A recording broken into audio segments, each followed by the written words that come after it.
you stand up, you shouldn't let your passion turn into something that's hateful and violent. I know it's the police and I know it's the protesters, and they're just going back and forth, and you just can feel the energy, and the energy was just like, full of hate. People were just yelling at the police, spitting in their face, which was kind of disgusting, but okay, it's their world. But the point where I'm trying to bring is, bring some goodwill into something that you're passionate about. Here you go.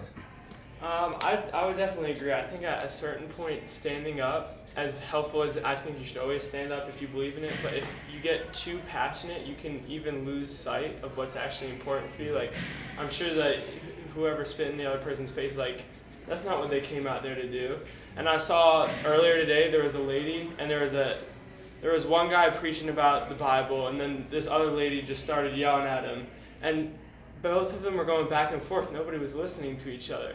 And I was thinking, yeah, it's great that these two people are trying to get their messages across, but if you're going out there without the mindset that you can listen and you could possibly change your mind if somebody says something compelling enough, I think you might actually be hurting the situation. I definitely hear what both of y'all are saying, and I think looking at public square as an example, right? This is an exchange where folks are meeting, and I think there's a lot of different motivations, right? Like, but more often than not, people come out, especially folks with lots of passion, folks who want to protest, folks who are here because they really are believers and are very active in their political parties, because they want to be heard.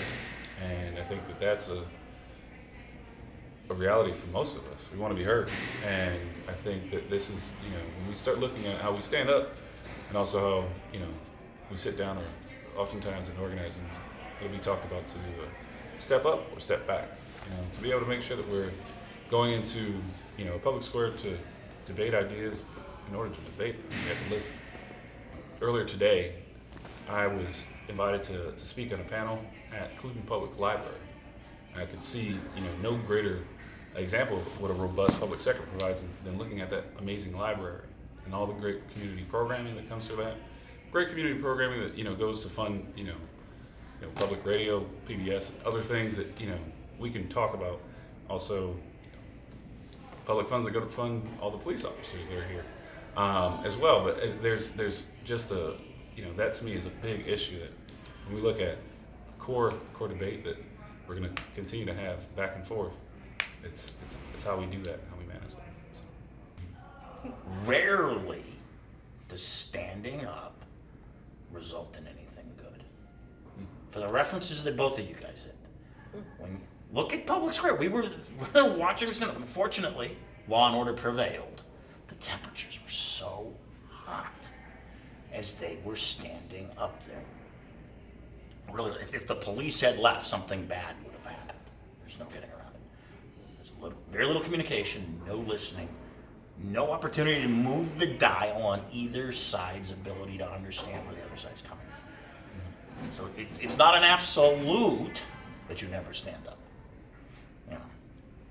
The Berlin Wall falling is a great example of stand up.